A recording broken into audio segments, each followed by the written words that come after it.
Ya sé que hay una cosa que no te gusta, y sí, el tema de los bancos. Los bancos no nos gustan prácticamente a nadie, porque sentimos que nos roban más de lo que nos dan, a pesar de que nosotros les dejamos su dinero. Quizás esto sea un sesgo de confirmación y una creencia que no depende tanto de los bancos, sino de cómo nosotros somos capaces de interpelar todo lo que nos cuentan y sobre todo de ver un poco cuáles son las cláusulas, porque la responsabilidad no es de ellos, si nos engañan, la responsabilidad es nuestra. Y esto que te va a provocar mucha confrontación, incluso determinadas, bueno, iba a decir quebraderos de cabeza, incluso movimiento de tripas, pues he traído a alguien muy especial para poder conseguir hablarnos de todo ello. Y sobre todo porque aquí, que la mayoría somos profesionales, tenemos que entender que cuando vamos a hacer cualquier tipo de contrato, cualquier tipo de firma, es necesario que podamos conseguir entenderlo. Y de ahí que tengamos que tener a un buen abogado cerca, además amigo, y de aquellos que nos digan las cosas como tienen que ser y no como nos gustan poder escuchar. Así que hoy tengo el placer y el lujo de poder traer aquí a Invive en este podcast a Arantxa Jaén. Muy buenas, Arantxa. Hola, ¿qué tal? Buenas. Fíjate por dónde partimos, ¿no? O sea, Ujú, los bancos no nos gustan. Y de hecho no nos gustan los contratos, ni la burocracia, ni todo lo mm, que signifique, yo creo, hacer algo lo cual no tenemos el control y el poder. ujú. ¿Qué te dedicas tú, Arantxa? Pues yo soy abogada desde hace 20 años, 21, que terminé la carrera. Siempre supe que quería ser abogada, desde muy jovencita, pero totalmente por casualidad recalé en el mundo del derecho bancario. Podía haber recalado ahí como podía haber recalado en el, yo qué sé, en el derecho de granjas de animales, me daba igual. Yo solo quería trabajar y yo iba a donde salía.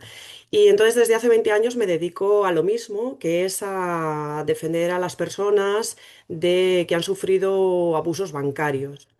Con los años, debido a la trayectoria, pues ya digamos que me he especializado sobre todo en reclamaciones bancarias complejas, ¿no? Por la Ujú. experiencia, el bagaje, etcétera. El problema, me imagino, que la gente a veces puede llegar a ser tan ignorante e inconsciente sobre ello que no sabe ni siquiera que han podido llegar a engañarles, ¿o sí? No, no, no, por supuesto. Es que el primer problema de este tipo de engaños o de reclamaciones es que las personas no son conscientes, porque al final tú vas a un profesional en el que tienes que confiar porque desconoces en la mayoría de los casos el tema, los términos, incluso los términos, y tú te pones en sus manos y confías. Y a priori uno no tiene por qué desconfiar ni por qué pensar que le van a engañar. Yo siempre pongo el mismo ejemplo.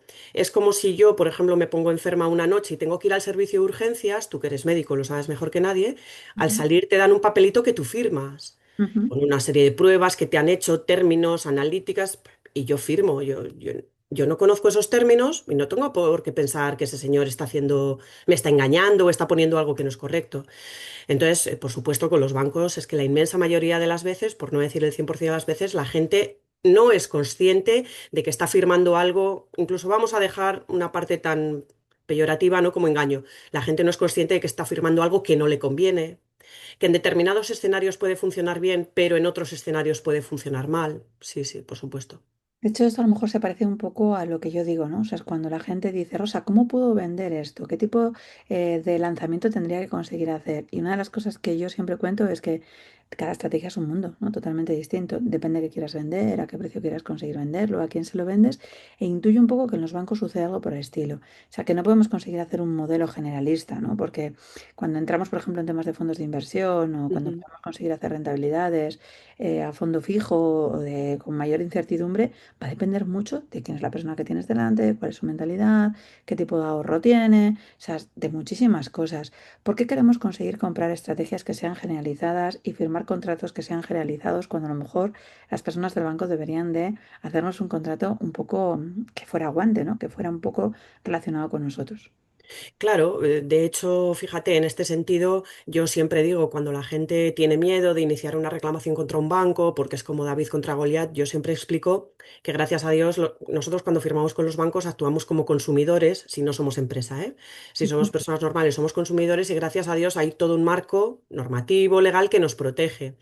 Entonces, efectivamente, eso se hace porque para cualquiera es lógico y comprensible que nosotros somos la parte débil.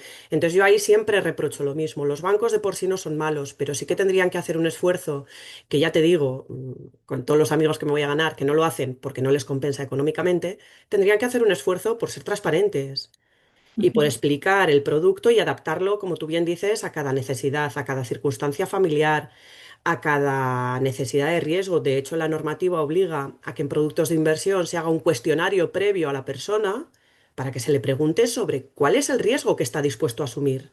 Y en función de eso se le recomiendan unas cosas u otras. Y la mayoría de las veces ese cuestionario es que desde el banco te lo dan ya.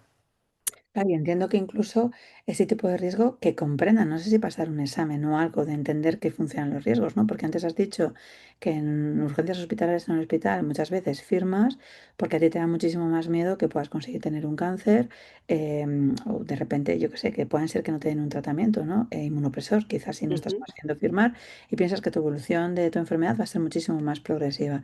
Pero yo no creo que la gente lo entienda. O sea, yo siempre les digo, cuando os metéis a quirófano, sabéis que tienes un porcentaje muy pequeñito pero que se puede caer una lámpara, porque puede haber cosas que pueden haber, que puede haber algún tipo de infección dentro del proceso de quirófano por mucha desinfección que se haya hecho, ¿no? O sea, hay pequeñas situaciones que tienes que conseguir firmar, igual que cuando tomas determinados fármacos y la gente dice, sí, sí, sí, la EMA le dices, mm. ¿he entendido que tengo que explicarle algo? Sí, sí, claro, lo he entendido. Y cuando sales, si a los 5 minutos le preguntaras, cuéntame, ¿qué es lo que te han hecho? ¿Qué es lo que te van a hacer? ¿Cuáles son los riesgos? ¿Cuáles son los beneficios y demás? Dice, ah, no sé, pero a mí me ha hecho el médico, ¿no? Y entonces es como quito la responsabilidad y yo creo que cuando firmamos un contrato, muchas de las veces actuamos igual. Decimos por no parecer tontos, ¿no? O sea, es que Mm. lo hemos entendido todo, pero al final no hemos comprendido nada. Sí, eso está claro. Y me pasa incluso a mí en mi profesión, cuando alguien viene a contratarme, yo también les tengo que explicar que en caso de que vayamos a un procedimiento judicial, los riesgos que existen. Y hay veces que la persona ya se está levantando para firmar y le digo, no, no, no, siéntate, que es que yo hasta que no te lo explique no te vas a ir. O sea, yo insisto porque luego, efectivamente, yo lo sabía, yo no. Bien.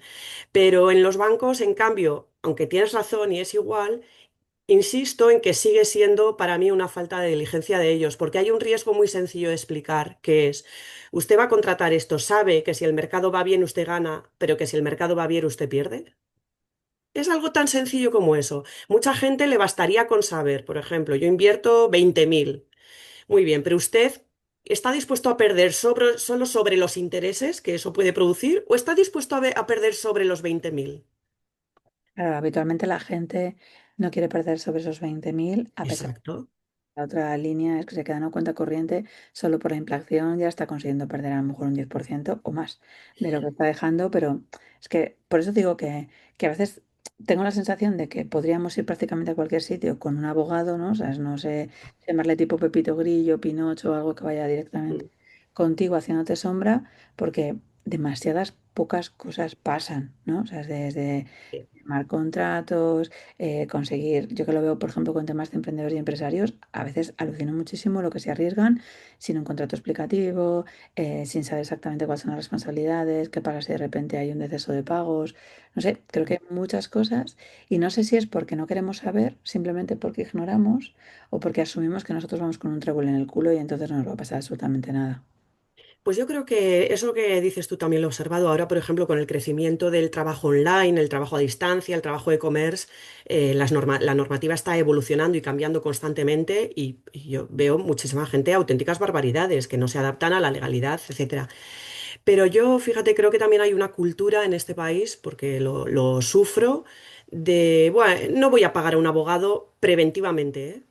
Ujú. Porque sí, lo que tú dices, igual es que voy con una flor en el culo y a mí no me va a pasar nada excepto cuando te pasa, ¿no? Cuando te pasa vienen los disgustos, porque suelen ser problemas de una cierta importancia, si no económica, como mínimo reputacional. Yo no te digo que nadie vaya a acabar en la cárcel, pero para una empresa, para un emprendedor, tú lo sabes bien, puede ser un problema reputacional.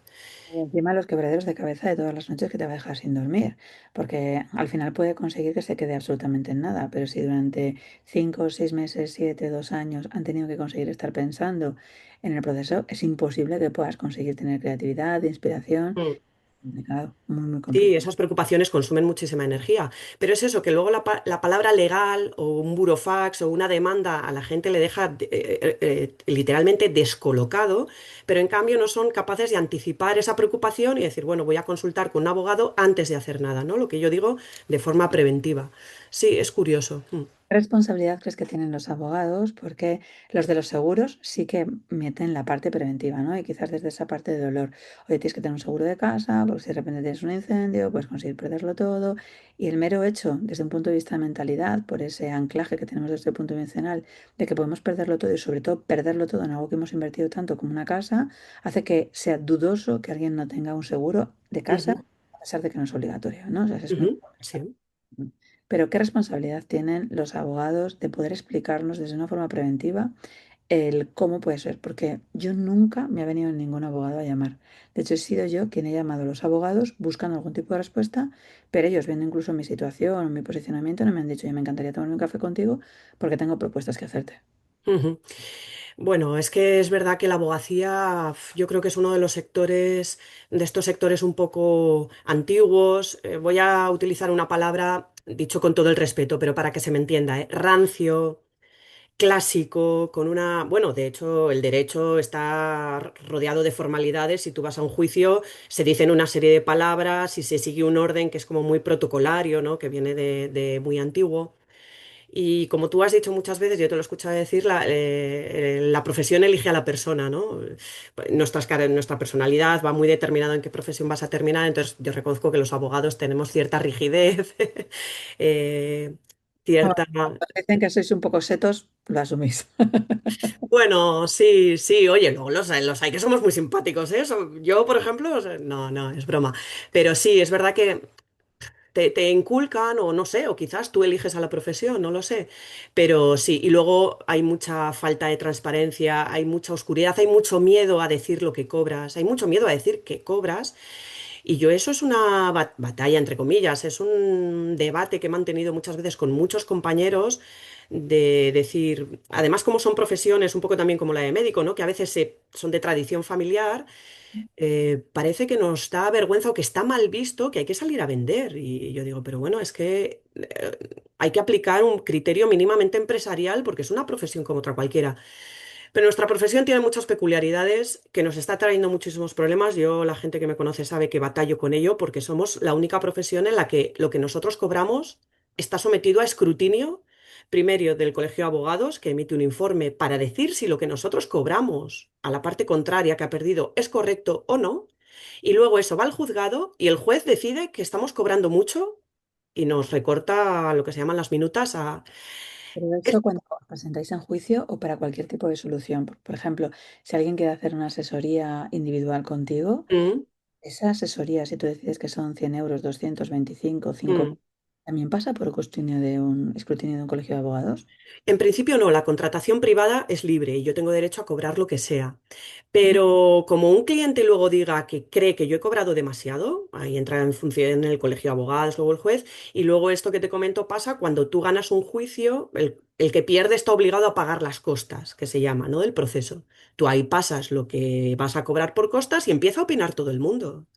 Que yo esto es algo que está revolucionando mucho el mundo jurídico, del que no se habla y que yo estoy dispuesta a hablar porque me parece, yo hablo con los compañeros, digo, es que esto es la única profesión en la que pasa en este mundo. Entonces, te quiero decir que el tema económico en nuestra profesión es casi un poco tema tabú. Es un No sé. tema tabú. Arancha, porque tú ¿Mm? imagínate, acabas de decir, si un cliente se queja, puede Sí. conseguir que haga una valoración. Imagínate que yo hago un contrato privado contigo, entonces tú ¿Mm? me explicas perfectamente, me haces firmar para que te quede todo claro que me vas a cobrar 300 euros. Y luego yo, una vez que tengo el servicio prestado, considero que como me he encontrado que otros lo hacen por 50 pavos, digo que 300 es mucho, entonces me presento al colegio de abogados cuando lo he hecho de forma consciente, voluntaria, sabiendo que estaba firmado, ahí me imagino que no podrán conseguir meterse nadie, o también.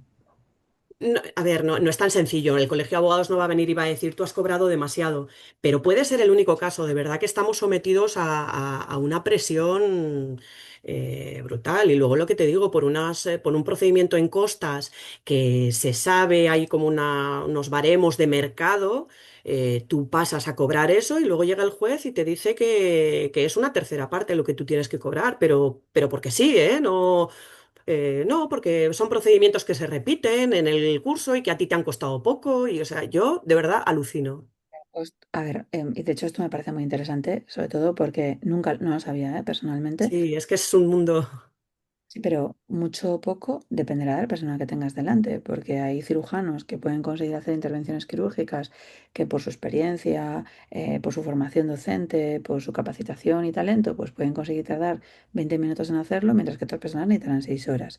El que hace 6 horas no es que sea mejor, de hecho posiblemente sea lo contrario, pero no tiene ese mismo tipo de pericia. Me dices que por ese tipo de procedimientos es el mismo, el juez puede conseguir decidir que el precio sea similar para todos, incluso si a mí me ha provocado para poder llegar hasta ahí una inversión económica por mi parte de formación, de, yo qué sé, de especialidad, más que el otro ha pagado, yo tengo derecho a cobrar menos y siempre dependiendo de lo que diga el otro. Mucho menos. Te digo hasta el punto de que hace poco yo he visto un juez que ha dicho que por un procedimiento judicial, con lo que conlleva eso desde el principio, que tú tienes que tener un despacho abierto, Ujú. pagarte tu colegiación, tu seguro de responsabilidad civil, bueno, ya si tienes la mala costumbre de comer, pagar hipoteca, gasolina, en fin, a un compañero le decía que por un procedimiento judicial tenía que cobrar 75 euros. Esto es así, esto está ¿Y quién le haciendo... dice lo que tiene que cobrar él como juez? Por No, preguntar, nadie, ¿eh? No es nadie. que ya están puestas las tarifas. No, no, bueno, claro, los jueces, pero es que yo muchas veces he dicho, cuando a mí un juez me diga lo que yo tengo que cobrar, yo quiero que a mí me pregunten lo que tiene que cobrar el ese mes, por las veces que ha cometido un error, por los meses que ha tardado. Que, O sea, pero si esa persona, imagínate que la hacen 75 y lo que él asumía es que fueran 500, ¿cómo se puede sostener un negocio con una incertidumbre tan grande que no es lo que tú decidas cobrar, sino que es lo que decide luego una tercera persona conseguir pagarte, que puede conseguir incluso estar subvencionado, porque le interesa, porque tenga un amigo, no sé, me refiero que es que es tan sumamente subjetivo que yo entendía que aquí la objetividad debía de estar mucho más implícita, pendiente, y que si estamos en un mercado libre y tú eliges el abogado que decides por poder conseguir hacer a una persona y no a otra, que tengas que conseguir pagar a una persona sí o no, me sorprende mucho, que estemos ahora en el siglo XXI y todavía estemos sí. escuchando estas. Pues esto es así. Ya te digo que luego hay que matizar, hay que conocer un poco el mundo y no es lo que yo cobro a mi cliente, es lo que cobro a la parte contraria que ha perdido el procedimiento, o sea, que tiene ese matiz, pero lo que te estoy contando es real y tú me dices, ¿cómo se sostiene un negocio? Pues normalmente hay dos posibilidades. Uno, o no lo sostienes y cierras y están muchos pequeños empresarios, bueno, muchos abogados individuales están cerrando porque es realmente insostenible, como cualquiera comprende.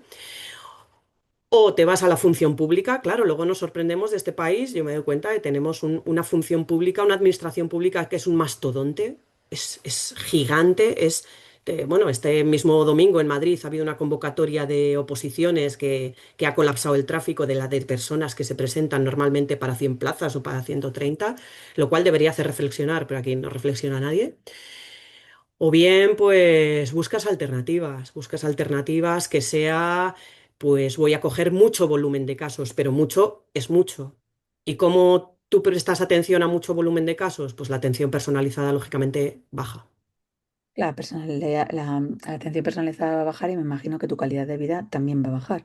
Porque de hecho, si para hacer algo y asumes que quieres conseguir hacerlo bien, por también la reputación, la marca, ¿no? Me imagino que el resultado también de los juicios y demás, que también interpelará luego la cuestión económica, que es la pescadilla que se muerde la cola. Si no te llega con 8 horas, si tienes que utilizar 10, 12, 15 o 20, habrá muchos bufetes o colegiados que estén dados de alta como autónomo, que a lo mejor empiecen a trabajar a las 8 de la mañana y terminen a las 8 de la tarde y su facturación sea más elevada sin darse cuenta que están intercambiando tiempo por dinero. Y no solo eso, que estás perdiendo salud, porque tú imagínate el estrés al que te sometes y la ansiedad, porque nosotros luego vivimos pendientes de plazos. Cada actuación en un procedimiento judicial tiene un plazo, luego tienes juicios.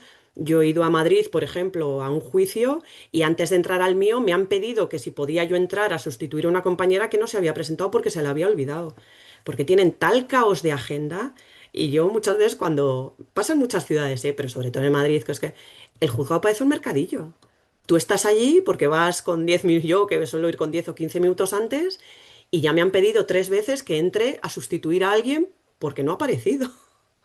O sea, es una cosa, tú imagínate el nivel de ansiedad y de estrés que es vivir con muchos procedimientos para que el negocio te sea rentable, con una agenda con señalamientos, plazos, vencimientos, clientes llamando. Entiendo entonces que conceptos como estrategia, búsqueda de clientes, saber cuál es el siguiente paso para los siguientes 3 meses o demás para buscar cierta estabilidad, eso en tu sector no existe.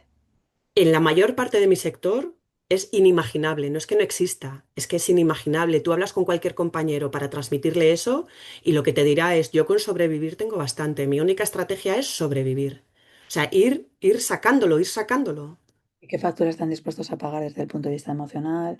Claro, porque yo ahora conozco bastantes abogados que están separados, estoy entendiendo parte de las cosas, separaciones, gente que por ese tipo de estrés han podido no tener hijos, se ha pasado directamente el tiempo, han tenido que estar trabajando todo, incluso oía gente en depresión, pero ¿cuál es la factura que están pagando los abogados sin saberlo posiblemente el resto de sociedad? Y creo que es necesario para que puedan conseguir defendernos y qué están haciendo para poder conseguir sobrellevarlo. ¿Cuándo es la última vez que un colegio de profesionales de abogados te ha ofrecido algo para gestionar tu gestión emocional de cara Ujú. a poder abordar todo esto?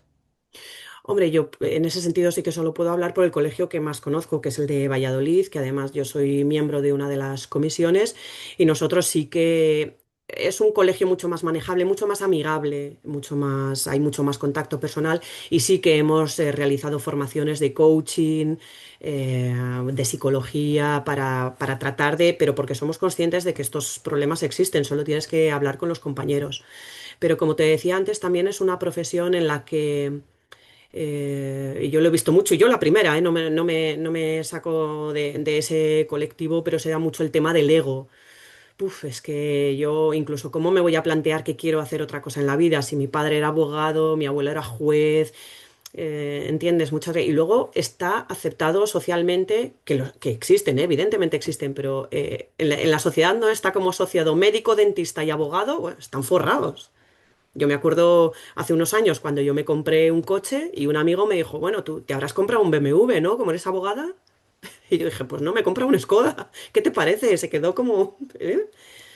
Que Entonces, puedo pensar que incluso la rata, ¿no? Porque seguro que te estabas forrando y ni siquiera eras capaz de poder conseguir gastarte el dinero en un coche. bueno, esa es la forma de pensar. Yo le dije, tiene cuatro ruedas, un volante y me lleva, ¿no? Necesito, quizás prefiero destinar mi exceso de dinero a otras cosas más interesantes para mí, pero que está asociado como a que te tienes que ganar un pastón. Entonces yo creo que también hemos hablado alguna vez contigo de eso, ¿no? Has invertido un dinero y cuando dices, bueno, aquí cierro porque no le he sacado rendimiento, entonces sigues en esa rueda de hámster. De hecho, en una de las mentorías, formándote para escribir el libro que acabas de sacar, además Tu dinero, tu poder, que ahora nos contarás de ello, me Mm, parece que es una cosa muy valiente, que muy poquita gente se atreve a hacer, y es valorar exactamente cuánto habías estado trabajando por cuenta ajena y cuánto ujú, habías cobrado por hora. Sinceramente, no solo me sorprendió que lo pudieras conseguir escribir, que creo que era lo que había que conseguir hacer públicamente para contar una realidad, sino me sorprendió saber que un abogado con cierta reputación y que además ujú. tenía estatus controlando a otra gente del equipo estuviera cobrando 12,5 € la hora. A mí eso me pareció... es que la persona que trabaja en mi casa cobra a 14,5 € que pasa a mi empresa. Entonces yo de repente pensé, ¿cómo puede ser, no? Que alguien licenciado, especializado, con varios másters, con una ejecución y una experiencia. Y entonces lo primero que pensé es, ¿por qué permitís que os falten tanto el respeto? Pues es una buena pregunta para la que no siempre hay una respuesta fácil, porque yo lo primero que te podría decir, lo primero que me viene a la cabeza, y es cierto, aunque soy consciente de que hay muchas más cosas detrás, ¿no? Pero lo primero que te puedo decir es que a mí cuando me presentan esa oferta de trabajo, que empecé cobrando menos, además, ¿eh? Eh, era para unas personas que conocía, sobre todo a una de ellas la conocía, y me interesó el proyecto, me apeteció y por supuesto era todo un reto para mí. Yo venía de haber trabajado siempre por cuenta propia, como mucho había tenido a mi cargo dos personas. En su momento tuve una secretaria y luego un empleado, ¿no? Y entonces para mí era todo un desafío. Yo siempre digo, a ti te lo he comentado varias veces, que me encanta trabajar con gente. Es lo que más me gusta. Trabajar en compañía por disfrutar y por aprender, porque aprendo muchísimo, me queda mucho por aprender. Y entonces esto como que encajaba muy bien en el momento vital en el que me pilló. Y por supuesto añadámosle el porcentaje, no sé cuál es, pues la parte de ego, ¿no? Sonaba también directora jurídica y además para este tipo de puestos que yo siempre había dado, por supuesto, que me tendría que ir a Madrid, a Barcelona, a Bilbao para desarrollar un puesto de director jurídico, pues encima se me presentaba en casa, en Valladolid. Y bueno, pues acepté porque yo en aquel momento era de las que decía que el dinero para mí no era importante. Esto es un poco como los novios, ¿no? Cuando tienes un novio que hay cosas que no te gustan, pero dices, pero ya cambiará y yo voy a aguantar porque la perseverancia en este mundo lo consigue todo. Y entonces yo empecé sabiendo que cobraba poco, pero dije, bueno, ya cambiará, esta situación cambiará.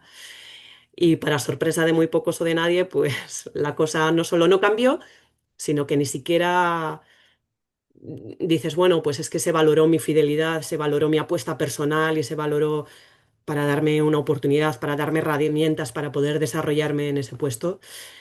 Y bueno, pues a los 2 años y 10 meses esa aventura llegó a su fin. Dice Mario Miguel que lo que sucede conviene, ¿no? Que es Sí, frase que pasa, a ti te despiden sí. y lo que sucede conviene, empiezas a remodelarte, haces una nueva reconstrucción. Yo suelo creer que no sé si el concepto de reconstrucción existe como tal, sino construcción evolutiva, ¿no? Porque creo que todas las etapas de nuestra vida deben de formar parte de ellas, que no deberíamos de arrepentirnos de ninguna, sobre todo porque si no hubieran pasado posiblemente no estaríamos donde estamos. Y tú empiezas a hacer primero un crecimiento de desarrollo personal, empiezas a hacer un crecimiento de desarrollo profesional y de ahí parte la idea de lo que tienes ahora un poco entre manos, ¿no? O sea, es esa línea de poder publicar a tu libro, que además justamente cuando se publique pues estará a punto de caramelo si no ha salido ya, tu dinero Ujú, de poder, donde hablas ya de claves, de, bueno, de ideas como mucho más masticadas para que la gente sepa que no tienen por qué engañarle los bancos y estás haciendo un matiz para que te conozcan desde ese apalancamiento, esa ujú, visualización y poder conseguir monetizar las cosas. Me imagino ujú. que habrá abogados que no les guste, pero para el resto de la gente, ¿cómo está sucediendo esa transformación en ti de verte que ya tienes un libro entre tus manos, la gente a la que estás llegando, ese tipo de ventas? Cuéntanos un poco cómo ha sido tu evolución. Pues la evolución ha sido para mí personalmente, como tú dices, como empecé haciendo trabajo de desarrollo personal contigo, no ha sido de nuevo una evolución fácil, me ha costado trabajo quitarme creencias muy limitantes, empezar a valorarme por lo que decíamos antes, ¿no? Al final aceptar cobrar 12,70 € con un nivel de responsabilidad alto implica que no te valoras suficiente o que crees que con eso ya hasta tienes que dar las gracias porque no mereces más. Entonces no ha sido un proceso fácil, además todo esto ha sucedido en invierno, para mí el invierno pues ha sido un invierno gris, ¿no? Y yo el otro día hablaba con una amiga que mi estado emocional durante todo este proceso ha sido como el climatológico, ha sido un periodo gris, pero ahora, fíjate, 5 o 6 meses después, desde que te conozco, empecé a trabajar contigo, el libro ya está terminado, realmente con la boca bien grande y totalmente convencida puedo decirte que estoy agradecida, porque efectivamente hoy también leía un post de una persona que es que, bueno, de Ariel Blabrowski, que me encantaba, que decía que cuando algo se rompe no tienes que verlo como un fracaso, es que simplemente tú no encajabas ahí. Y a mí me pasaba, yo sabía que no encajaba ahí, pero quizás no tenía la valentía para decirlo y marcharme. Escribir el libro ha sido todo un proceso personal, ha sido un proceso profesional. He ganado confianza en mí misma, sé que todavía tengo mucho más que ganar, pero sí, estoy empezando a decir con la boca bien grande, pues esta soy yo, esto es lo que valgo y sobre todo sé que te puedo ayudar. Sé que te puedo ayudar. El otro día le decía a una persona, me decía, ¿qué te dedicas? Digo, pues mira, yo soy abogada, pero no creas que soy una abogada cualquiera. Soy la mejor abogada que vas a encontrar para un problema bancario complejo. Eso te lo puedo asegurar. Eso yo hace meses no habría sido capaz de decirlo, no por no decirlo, sino porque yo misma lo habría dudado. Habría dicho, bueno, seguro que hay alguien mejor, seguro que... Bueno. Síndrome del impostor, ¿no? Que aparece ahí llamando a la puerta, a veces golpeándola, Sí, tirándola completamente solo para poder conseguir contagiarte y abordarte de forma completa. sí, Oye, antes sí. has dicho una cosa que a mí me parece muy importante y sobre todo para la gente que nos escucha, y es ese miedo a la soledad, ¿no? O sea, sobre todo el tener que trabajar con gente solo para no sentirse solo. Y yo suelo creer que estamos solos, pero no tenemos por qué no estar acompañados y que a veces justo para eso empiezan un poco las comunidades, los Mm, maoy, la parte de tribus, el que podamos conseguir estar en conexión. Y de hecho, esto posiblemente sea pues una imprudencia por mi parte, decírselo a un abogado, pero yo ahora mismo te siento, y no te he conocido, cuando estabas dentro de un despacho de abogados, mm. creo que estás ahora mucho más acompañada, estando tú sola, llevando tu proyecto sola que antes. Eso es una percepción, posiblemente pueda estar confundida, que sea, ya te digo, una imprudencia. ¿Cómo percibes ahora el aporte de valor de la gente que te rodea, que incluso no siempre entienden lo que tú estás haciendo, pero te Ujú. acompañan con comentarios, con estrategias, con sostén, con hacer simplemente una mirada, un bueno, no te preocupes, a mí me pasa la misma mierda? Mm. No, no, yo ahora ya te digo que me siento feliz, además, aún con incertidumbres y con dudas, me siento con ganas, y me siento lo que tú dices, muy, muy acompañada, porque al final cuando trabajas en una empresa, esto es un poco como la familia, ¿no? Tu familia natural es la que te viene impuesta, pero tus amigos es tu familia elegida. Pues en una empresa es exactamente igual. Tú tienes el jefe que tienes y tienes los compañeros que tienes y vaya por delante. Yo he tenido compañeros fantásticos, absolutamente fantásticos, de los que he aprendido mucho, pero ahora con la comunidad de la que me rodeo, eliges a la gente, porque si alguien no te gusta o no cuadra contigo o no te sientes identificado, evidentemente no hace falta apartarla, pero no tienes por qué interactuar más con ella. Es decir, es un poco como los amigos, es tu familia elegida. Y lo que tú dices es un mundo que me enriquece constantemente, todos son emprendedores, saben de qué hablas, cuando hablas de miedos, entienden tus miedos porque han pasado por ellos. Y además yo también lo hago, te apoyan y yo apoyo por el hecho de estar ahí, por el hecho de que lo has intentado, que te expones, que estás dispuesto a partirte la cara. Eso ya para mí merece un apoyo. Independiente, o sea, no te voy a valorar por el contenido, que además en muchos sectores no tengo ni capacidad para hacerlo. Pero el hecho de que estés ahí cada día, partiéndote la cara, bueno, partiéndote la cara no quiero decir dando el callo. Ujú. Sí, no quiero decir que tenga siempre que yo lo vea esto como algo terrible que tienes que. No, no, me refiero dando el callo y jugándotela, merece un apoyo. Y por supuesto he conocido gente absolutamente fascinante que además, fíjate, cuando muchas personas me está pasando, el otro día me daba cuenta que cuando vi a determinadas personas la primera vez, yo pensé, "Pf, ¿y esta persona? Este que hace con un gorro, este que hace con una varita, o sea, como personas que dices, uff, así a priori, y luego resulta que hablas con ellas y dices, madre mía, pero eso es una maravilla de persona. O sea, estoy descubriendo personas absolutamente alucinantes, fantásticas, maravillosas, y cada uno desde su personalidad, desde su profesión, desde sus sesgos, ahora que últimamente hablamos de los sesgos. O sea, un viaje está siendo un viaje fascinante, de verdad. Estoy súper contenta. De hecho, fíjate, ¿no? Cómo nos influyen nuestros juicios. Yo entiendo que vosotros participáis en juicios, pero a veces también se verán mucho los juicios, ¿no? De pensar quién es inocente, quién es culpable, quién de repente tiene que conseguir demostrar. Y a lo mejor, no sé, por cadencias, ¿no? Desde la parte profesional, digamos, no, esta persona a mí me parece que va a ser así, así, así, así. Y que Mm. realmente es hacerlo cuando somos incapaces de ponernos en esos zapatos del otro, ¿no? Utilizar esa parte de empatía que a veces no es tan sumamente sencilla. Antes de que terminemos esta entrevista, Arancha, a mí me gustaría, porque me gusta mucho que la gente que viene aquí no solo de lucidez y de transparencia a la gente, sino que también nos pueda conseguir contar en esa parte más humana, pues tanto un sueño de ellos que tienen los próximos 6 meses, es decir, así tienen un compromiso de poder tener cumplirlo, y un miedo.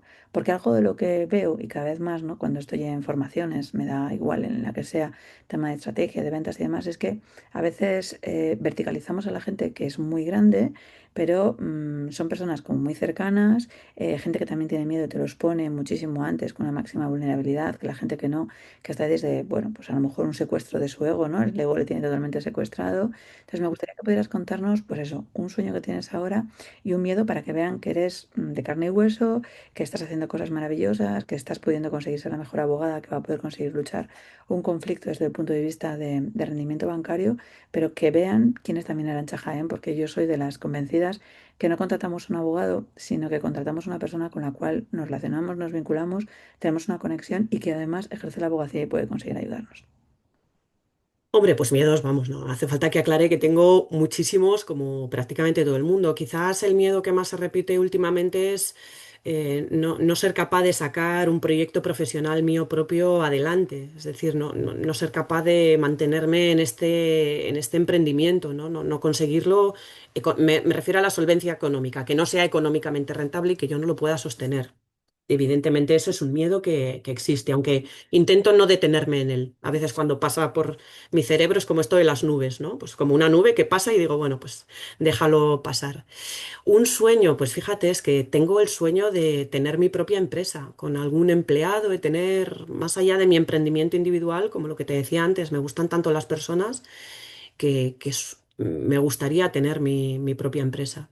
Mm, sí. Pues seguro que lo consigues, no tengo ningún tipo de duda, y más ahora cuando vas a hacer un programa de cláusula para poder conseguir abrir los ojos a todas aquellas personas que de una forma inconsciente han decidido no abrirles, pero es que tenemos una serie de responsabilidades, una serie de Sí. hitos que tenemos que conseguir cumplir, y cerrar los ojos no nos exime de nada, ¿no? Creo que es el vocabulario que utilizáis vosotros. Esto es lo de ver pelis de estas de abogados. Y Hubiera sido médico, primero tenía medicina, después filosofía y de tres abogacía. Tú imagínate, con la hostia que tengo yo, habíamos revolucionado rápidamente la bueno, sí, sí, sí, yo he de decir, bueno, y tú me has conocido, siempre soy más o menos igual, ¿no? Pero quiero decir que tú me has conocido al principio, cuando yo a veces no tengo confianza, soy muy seria, tú me has conocido mi vertiente seria. Yo tengo muchos compañeros que me dicen, es que tú en la sala a mí me acojonas, o sea, es una cosa, eso creo que es un punto a mi favor, eso es un punto a mi favor. Sí, sí, sí, a mí me habría gustado, fíjate, estudiar psicólogo, bueno, sí, ser psicóloga o periodista. Esas Ujú. son profesiones que me gustaban mucho. Yo creo que muy relacionadas también con la abogacía, ¿no? Porque la mente tenemos que entenderla para poder conseguir tener esa confianza, ese vínculo, que yo siempre digo que no escribimos o no estudiamos solo una profesión, sino que estudiamos varias y queremos además ejecutar y ejercer bien de ella. Y luego el periodismo, creo que redactar, saber qué se dice, cómo se dice, poner antes Comunicar. libro, claro, en esa comunicación, ahora ya vas a poder conseguir hacer cosas que hay. Bueno, hay muchos periodistas que no han escrito nunca un libro, ¿eh? Ah, seguro, seguro. Mira, pues con esa vertiente de periodismo, ya sí, para ir terminando, te voy a contar una primicia, que no lo sabe nadie. El libro, como bien sabes tú, se llama Tu dinero, tu poder, 12 claves para que el banco no vacíe tu cuenta. El primer título que a mí me vino a la cabeza, que yo hubiera puesto si hubiera tenido valor, es Arriba las manos, esto es un atraco. Pues habría sido muy bueno. Sí, pero ostras, eso ya es ir haciendo amigos, vamos, por anticipado. Al Sí, final, pues esa esencia, ¿no? De conseguir marcar la diferencia. Quién sabe, quizás sea tu segundo libro. exacto. Cuando tengas un pelín más de valentía y digas, bueno, ahora ya tengo claro que soy quien soy, esta es mi esencia, a quien le guste bien y a quien no, no pasa nada. Yo en el primero fui como un poco más comedida, ¿no? En el de Hay padres, pero cuando ya llevaba varios libros escritos míos, escribí Fóllate la mente y deja de joderte. Y la gente decía, la tía, ¿cómo vas a escribir eso? Pues que es lo que creo. O sea, la gente se Claro. hace bastantes pajas mentales, sobre todo para tomar decisiones y conseguir seguir por el camino. Para mí Ujú. ha sido un placer poder dialogar contigo en este programa nuevo de Inviven, donde traemos a gente pues con mucho desarrollo personal, con desarrollo profesional, y sobre todo que nos puede abrir un poco los ojos para que escuchemos más allá de lo que nos han querido solo contar y no nos quedemos en esa mediocridad. Así que seguro que el libro es un exitazo, y solo puedo darte las gracias por haber estado aquí con nosotros. Nada, yo quiero agradecer a Inviven por haberme invitado, a ti por haberme invitado, por este rato tan agradable y nada, muchísimas gracias. Pues ya habéis escuchado, chicos, por mucho que queramos cerrar los ojos, hay cosas que nos suceden en la vida. Y cuando nos engañan, la responsabilidad no es de otros, la responsabilidad es nuestra. Y para que eso no suceda, en vez de tener que llegar al crack para poder hacer el clic, te diría Mario San Miguel, podemos conseguir empezar a formarnos, podemos empezar leyendo el libro de Arantxa Jaén, de Tu dinero, tu poder, pues conseguir buscarle en Amazon y que vayas abriendo por lo menos un poco los ojos, porque en esta vida ser mediocre es una factura demasiado, demasiado cara. Nosotros seguiremos abriendo aquí los ojos pues con invitados que tienen mucho que contar y sobre todo mucho que hacernos reflexionar. Así que ya sabes, puedes encontrarme en rosamontana.com, suscribirte ya a la newsletter para que no te pierdas absolutamente nada. Y nosotros nos seguimos y nos escuchamos en el siguiente podcast.